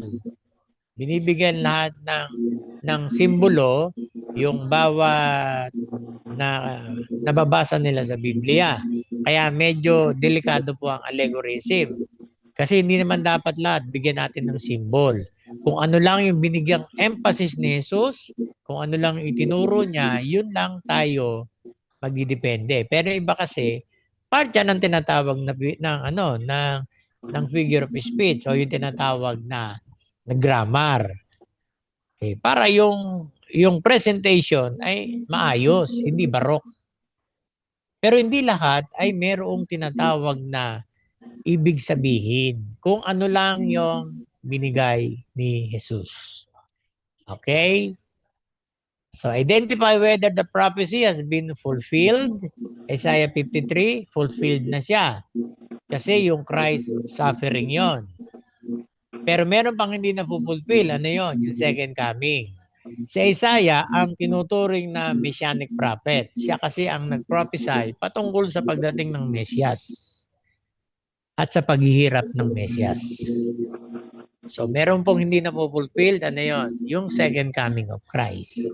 At meron din ang tawag na immediate future at distant future pagdating sa prophecy. Pag sinabing immediate future, nung pinrophesy halimbawa sa Israel, merong fulfillment na yon sa panahon din nila. Pag sinabing distant, so, depende sa panahon natin at sa darating pang panahon. Kaya medyo ano din to, no? Maging maingat din. Kung papansinin po natin, lahat ng genre, maging maingat po tayo. Kasi once na nagkamali tayo, kahit na mali ito, isa lang, magkakaroon na tayo ng problema sa interpretation. Kinakailangan accuracy. So, kinakailangan ng tinatawag na ekstrang pag-iingat. So, different literary genres, ito na, apocalyptic, unveiling, ibig sabihin, aalasin pa lang, uncover pa lang. Daniel and Revelation, laging magkasama yan, di pwedeng paghiwalayin. Kasi meron pinakita kay sa Book of Daniel na ang kahulugan po nito nasa Revelation. Na yung kahulugan po nito, darating pang panahon. Kaya nga apocalyptic po siya eh. Unveiling pa lang siya. So pinapakita na yung istorya pero hindi pa po na-unveil yung ibig sabihin. Halimbawa, yung sa Book of Revelation, yung isang katawan, tatlong ulo. Hindi po literal na ano yun, na beast na isang katawan, tatlong ulo. Ako po natin. So that is symbolism. Yung mga punong-puno ng visions. Apocalyptic writing reveals God's ultimate plan for history and the end times. Kaya nga unveiling. Pero tayo, nakikita na natin kasi pinakita na ng Panginoon sa Biblia. Sa Apocalypse, di ba? Sa Revelation. Sabi di ba, nakakatakot daw basahin yung Revelation kasi puro ano yun eh. Puro beast, puro images. Sa totoo lang, malaking encouragement kapag nanghihina ka pag binasa mo ang Revelation. Bakit? Kasi ang Revelation nagpapakita na tagumpay si Jesus kasama ang church. Tayo. Revelation of Jesus Christ, ibig sabihin, kapahayagan ni Jesus. Hindi lamang basta kapahayagan ni Jesus, kundi tagumpay ni Jesus kasama ang mga na-rapture at na-resurrect. Di ba bababa si Jesus? Nakasakay sa puting kabayo, may kasama siyang mga nakasakay din sa kabayo. Sino yung mga yun? Tayo po yun. Yung na-rapture at na-resurrect. So kaya panalo na tayo. Dumadaan na lang tayo sa process. Kaya kahit ang hirap ang dinadaanan natin, kahit anong hirap pa ang dadaanan natin, manatili lang tayong tapat sa Panginoon, tagumpay na tayo. Book of Revelation. Tagumpay ni Jesus kasama ang kanyang mga tinawag. Okay, nakuha po natin.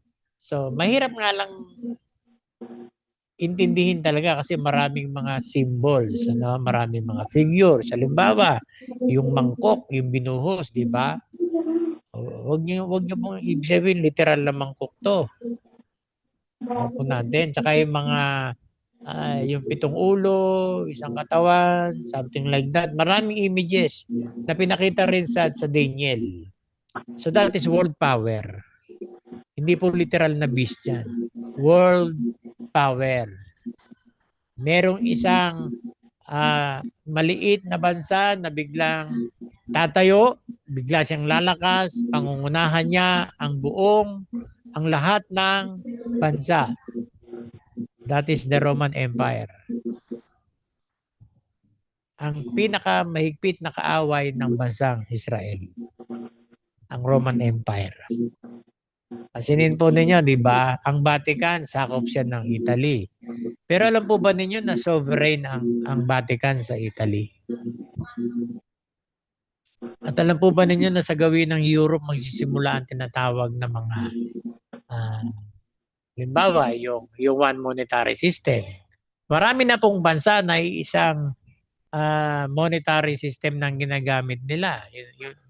Hindi ako nagkakamali, yung dirham or something So marami ng bansa na yan ginagamit. Yes. Pero wag naman natin bibigyan kaagad ng tinatawag na apocalyptic meaning yung mga nangyayari ngayon. Katulad ng tinatawag na hawak mo ang bit. Okay, nakita ko sa FB, hawak mo ang bit, nakaganon yung tatlong sumasayaw. O 666 nga naman daw. O, di ba? Eh, paano kung 5 yung sumasayaw? Eh, di 6 na 6. O, 5 6 pala. Eh, huwag nating bibigyan lahat ng tinatawag na na apocalyptic na kahulugan, ano ho?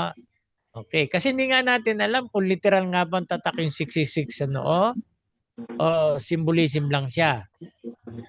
Nakalimutan na ninyo yun sa forearm, di ba? Hindi lang naman 666 ang tatak eh. Meron din sa forearm. So that's only symbols. Okay? Nakuha po natin.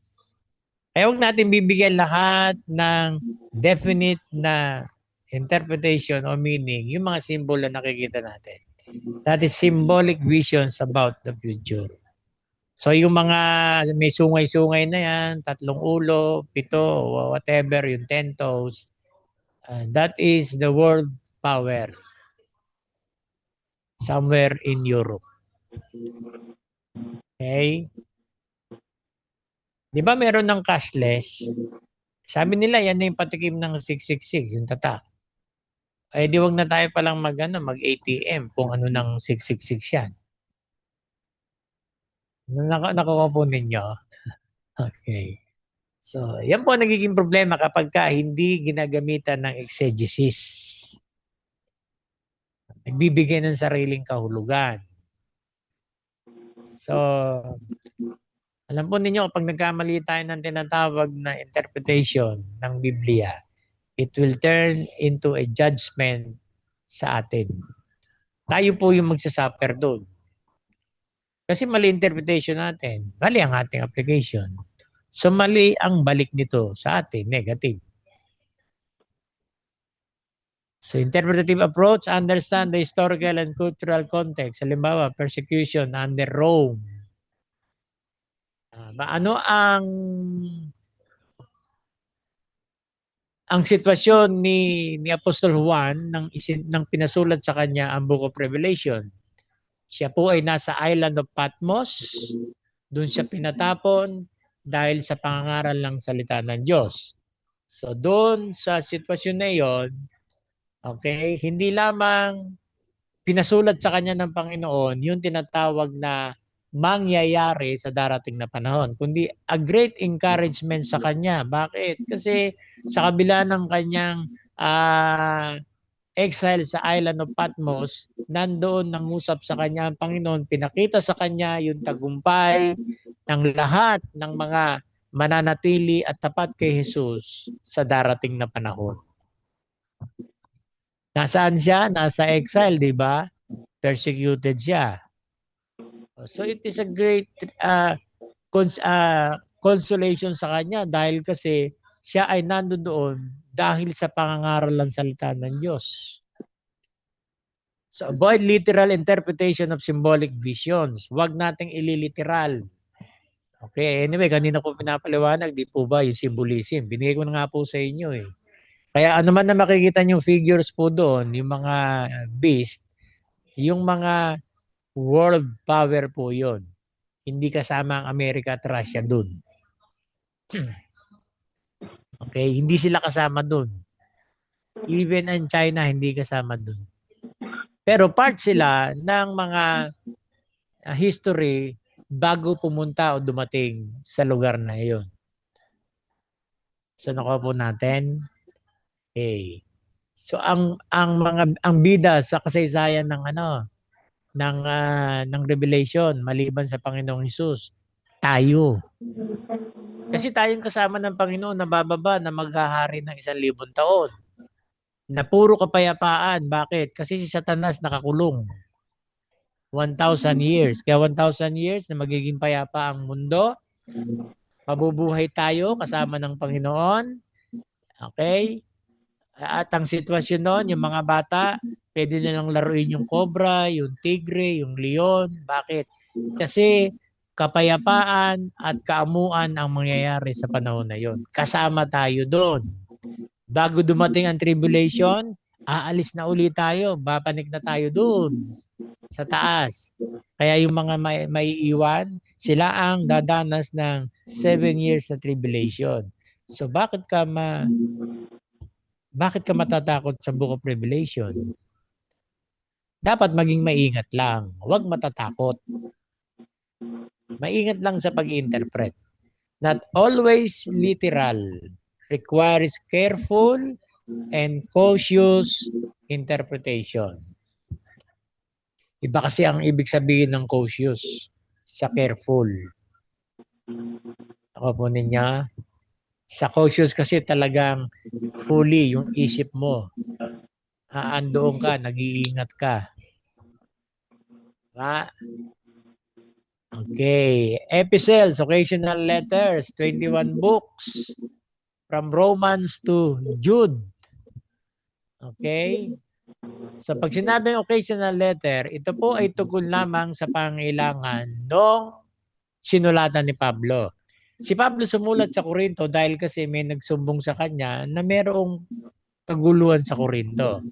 So sinagot niya ito.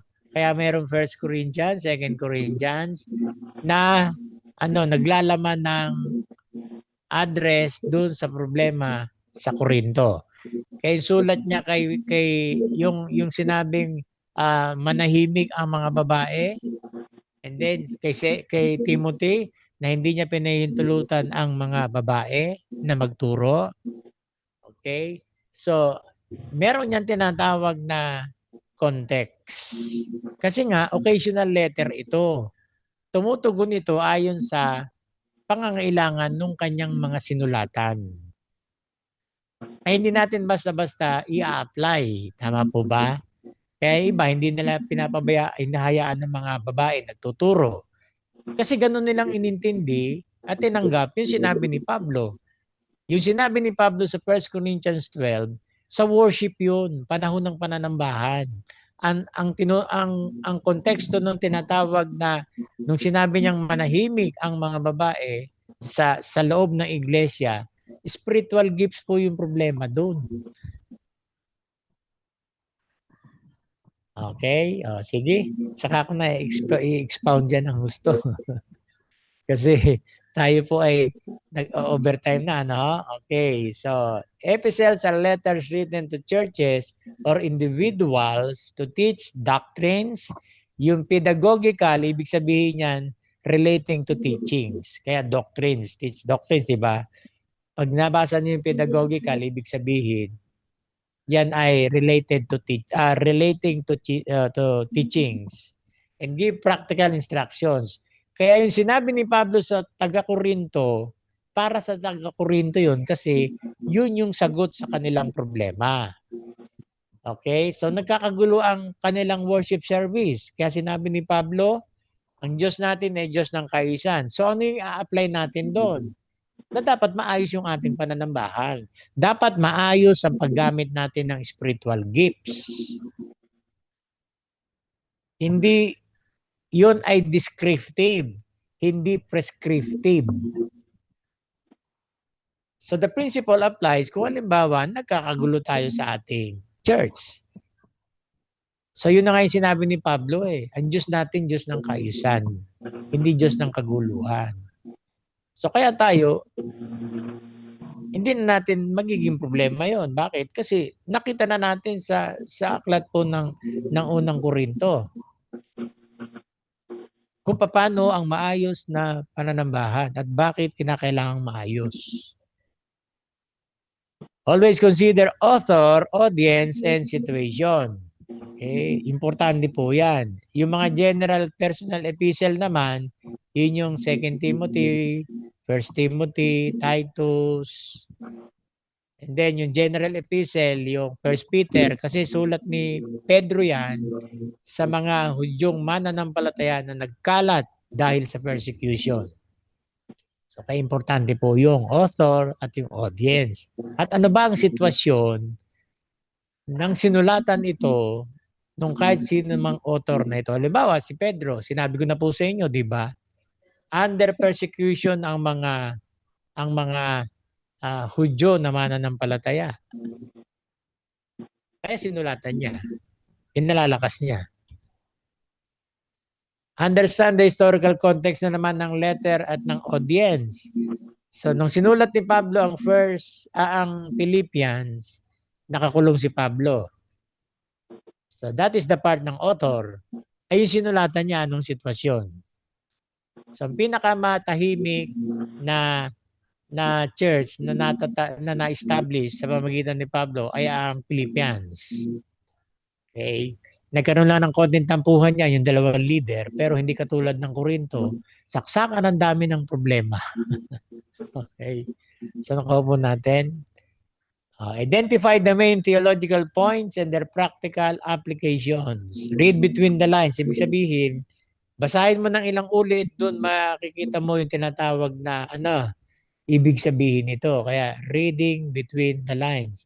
Pwede mo applyan sa kausap mo.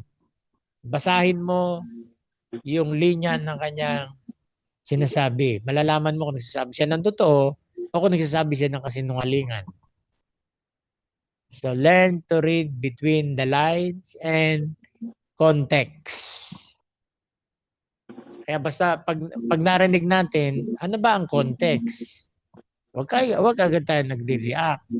Kaya mga nababasa po natin ngayon na karamihan ay AI generated at mga false news.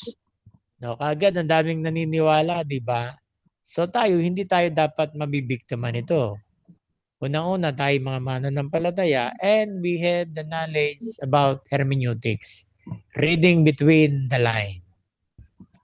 Distinguish between timeless truths and cultural instructions. Halimbawa, yung sinabi ni Pablo sa Corinto rin ito, yung tungkol sa pagsusuot ng belo, that is cultural. So ano ang timeless truths dito? Pag inaral natin yung context ng pagsusuot ng belo na yon, doon natin makikita yung timeless truths na pwede nating apply sa panahon natin. So Gospels, Matthew, Mark, Luke, and John.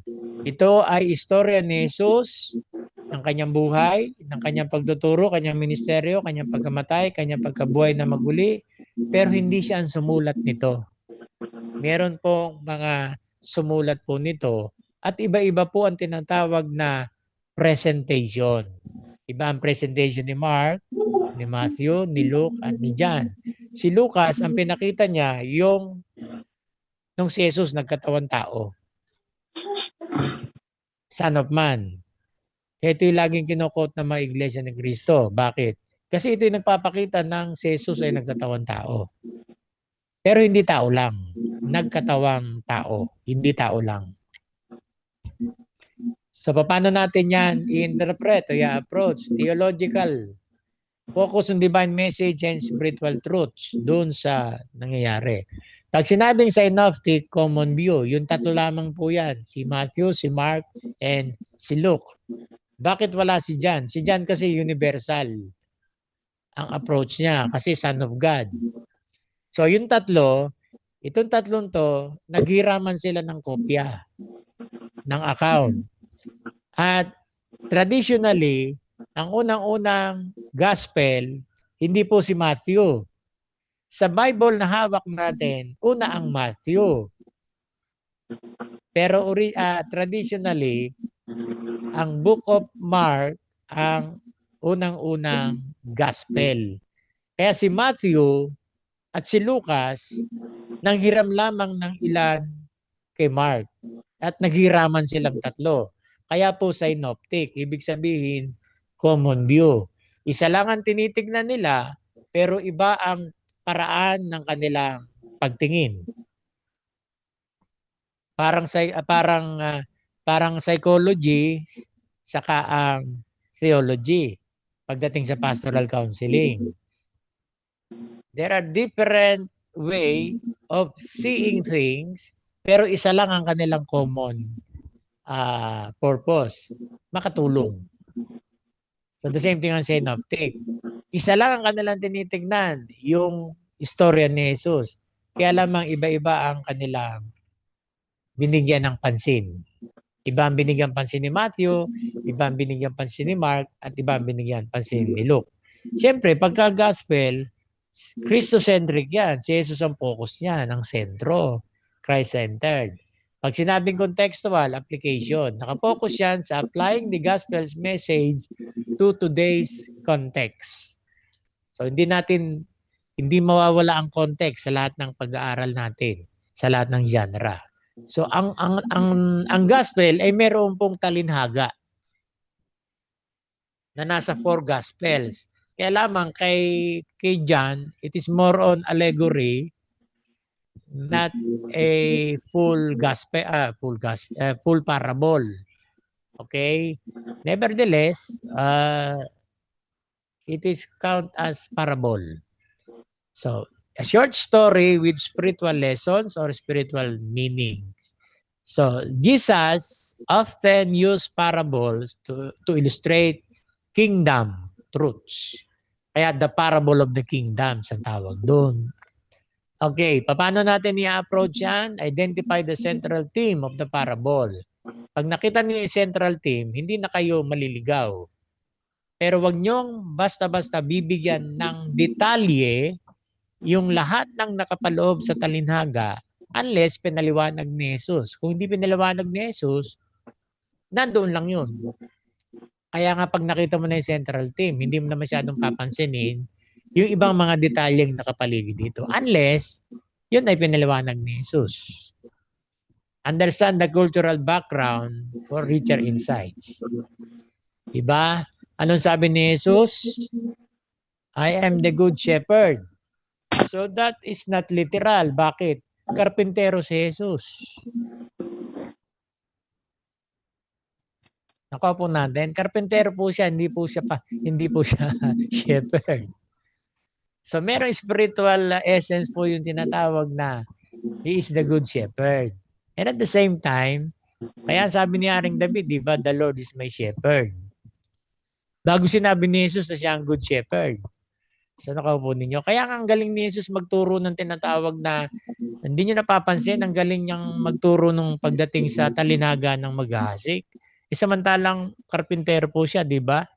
O, nung inutusan niya yung mga alagad na itapon yung lambat doon sa gawing kanan ba, gawing kaliwa. Okay? Sumunod naman yung inutusan, di ba? Hindi nagreklamo na, ano bang alam nito sa pangisda, ay karpintero to.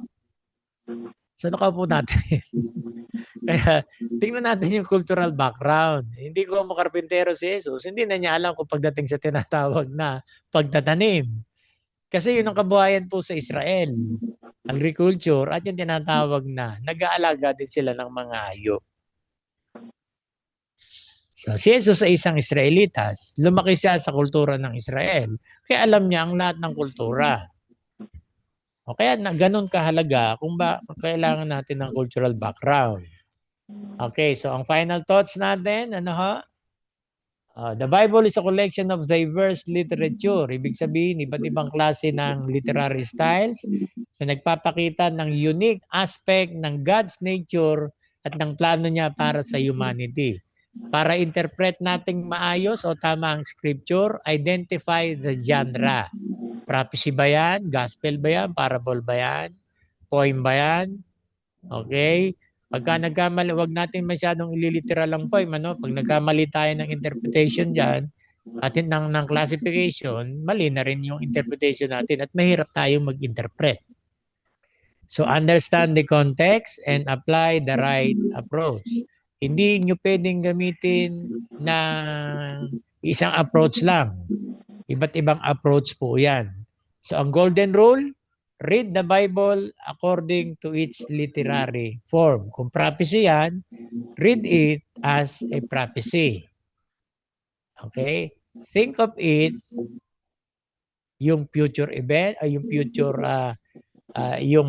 future fulfillment or yung fulfilled na sa panahon nila. Okay, so diyan po tayo nagtatapos at tayo po ay medyo malaki na ang ating overtime. Okay, so gawin na lamang po natin at least in 2 minutes or kung kaya po ninyong ibigay ang inyong tawag dito, reflection ng kahit di po umaabot ng 2 minuto, go, gawin po natin. Okay, nandiyan na po ba nagpaalam po si Aris eh. Si Pastor Darwin.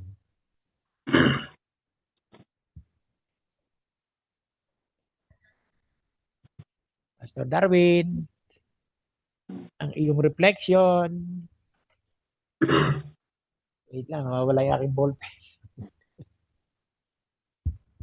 Okay, so hindi po yata naka-ready. O, si Kuya Jerome.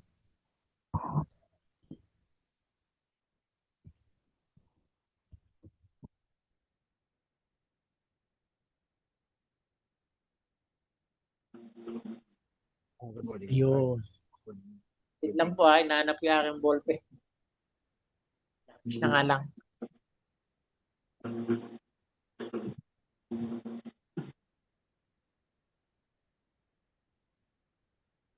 Hello po. Ayan po, yung reflection ko po. Nagsasalita ka na ba? Hello po, sir. Kinig po ako. Parang wala akong naririnig ah. Problema na naman yata ang aking... Wait lang.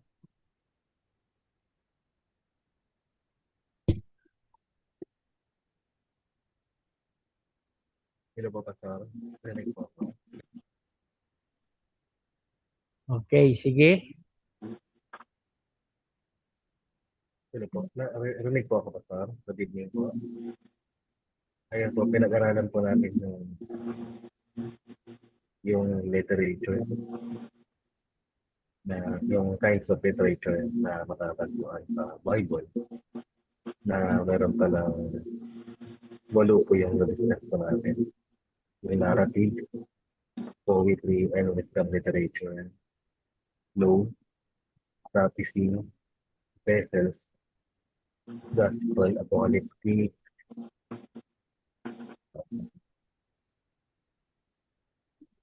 parables, saka gospel. Gospel. Ayun po yung pinaka tumatak po sa akin, yung sa number 8 na lang po, yung parables na kung saan ito po yung church stories po ni Jesus, yung mga spiritual lesson na ginagawa niyang talinghaga para i-describe yung kaharian ng langit.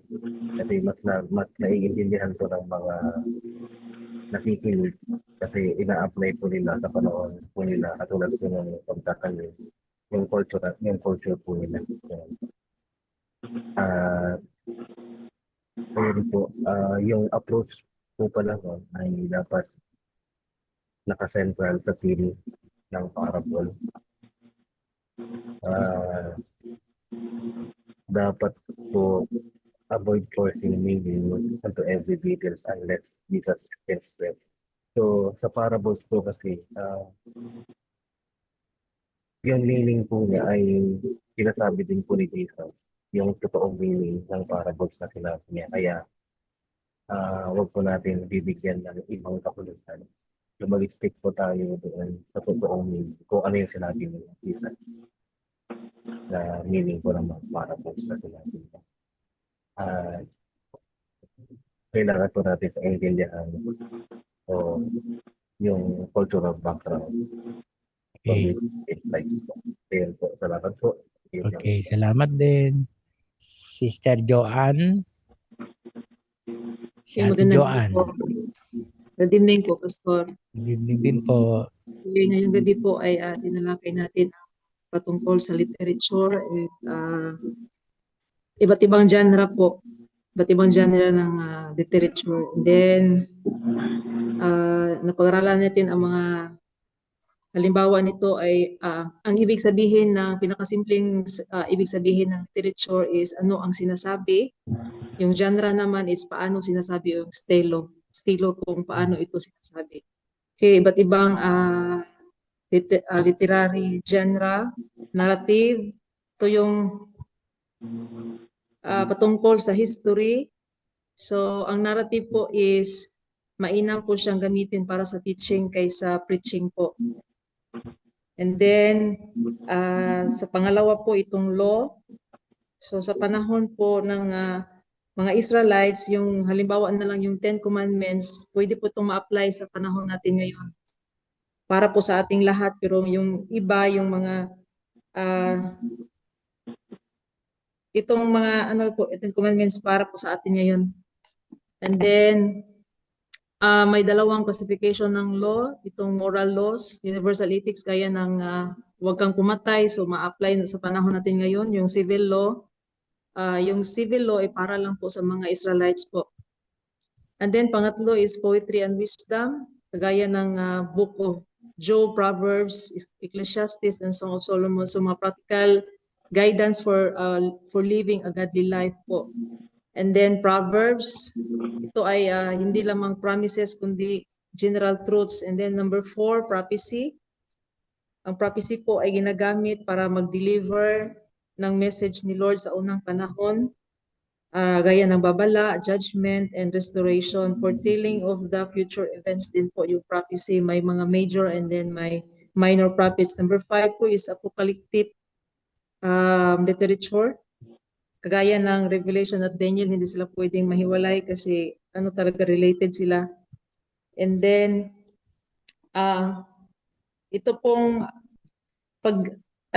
vision symbols,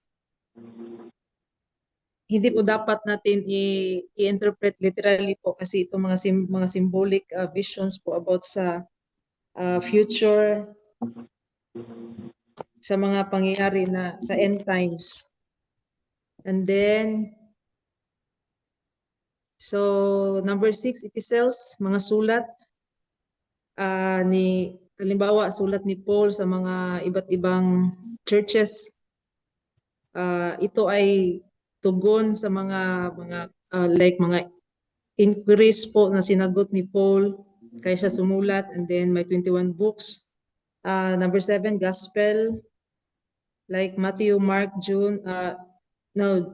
like John and Luke. Ang gospel po ay patungkol sa sentro po sa life ni Jesus Christ. And then ito po yung parables.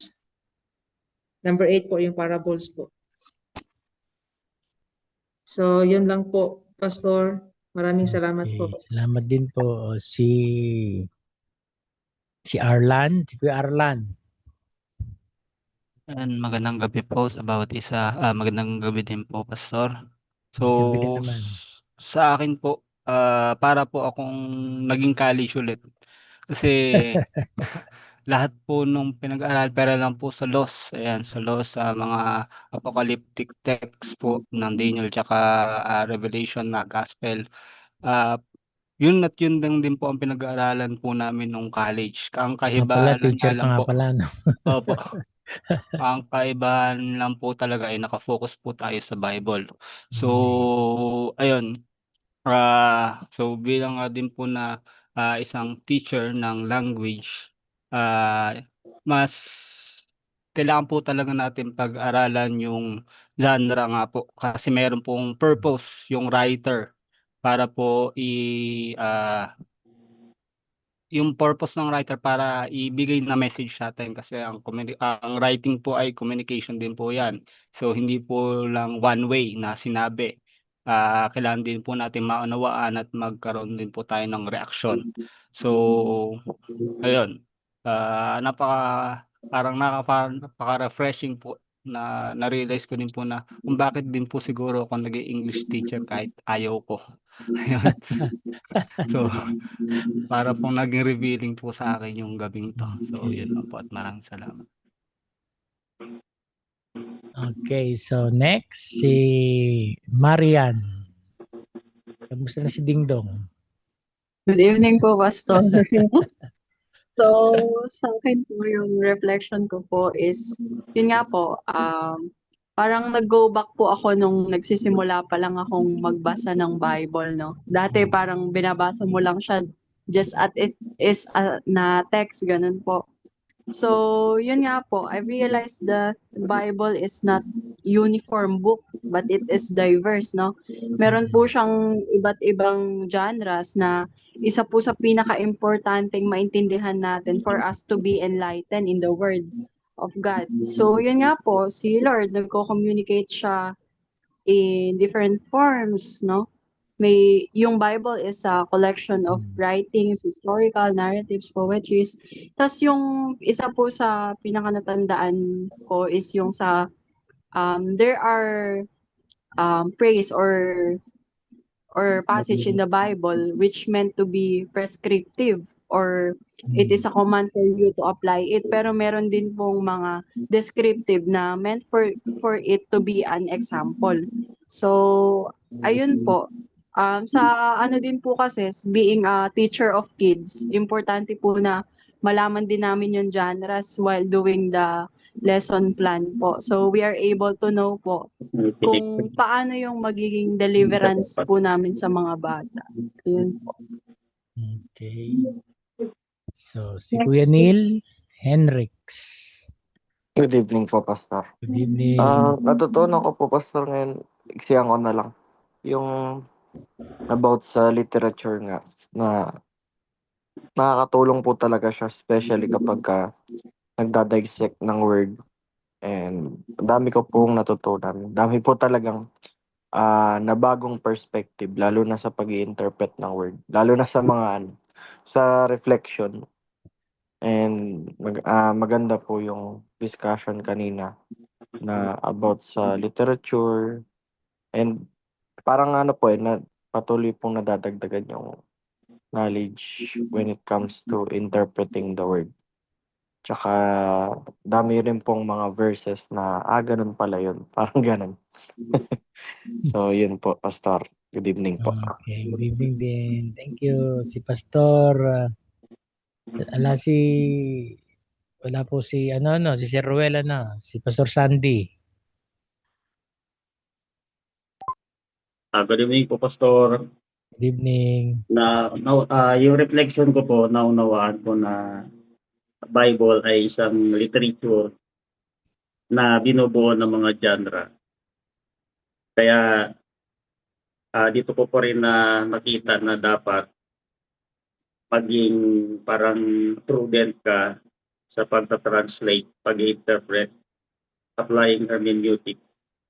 At pag-identify kung yan nga ay i-interpret natin as literal or itingnan po natin yung timeless truth. Kasi tulad nga po natin, pag nag-preach tayo, hindi natin basta makapag-share na lang, makapag-preach, makapangaral. Meron palang dapat titingnan kung yan nga ay timeless truth. Na-bless po ako dito sa golden rule.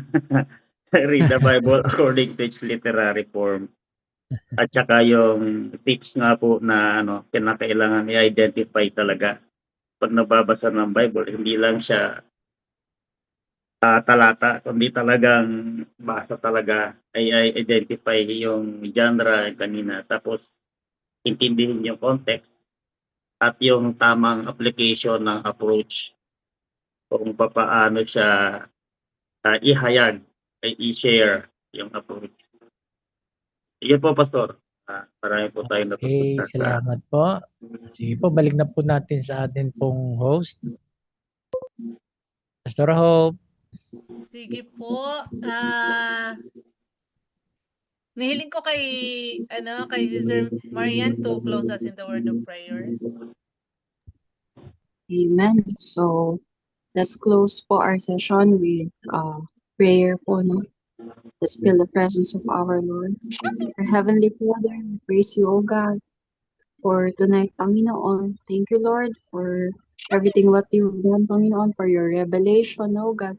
Tunay nga, O Diyos, na napakabuti mo, Panginoon, because you did not let us to just interpret your words, Panginoon, but to make it in a meaningful way, or in a way that you created it, Panginoon. Lord, maraming salamat, Panginoon, sa buhay ng bawat isa na naririto, Glory Panginoon, to Jesus. for the presence of everyone, oh God. Amen. Maraming salamat, Panginoon, because we have time na magbulay ng iyong mga salita, Panginoon. Thank you for our teacher, Panginoon. Bless him indeed, oh God, Glory in all Jesus. aspects of his life, Panginoon.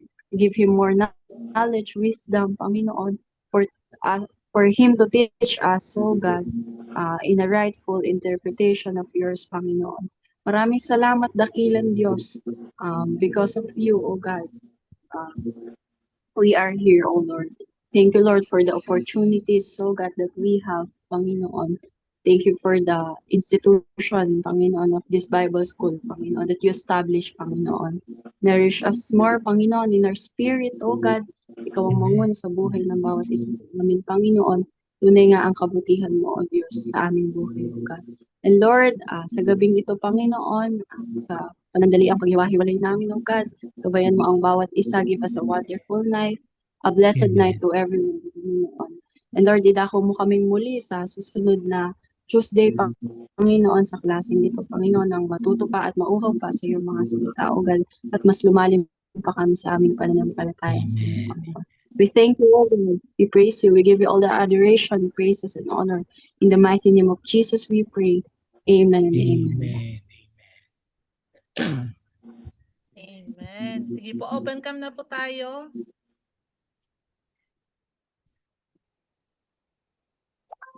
Recording stopped.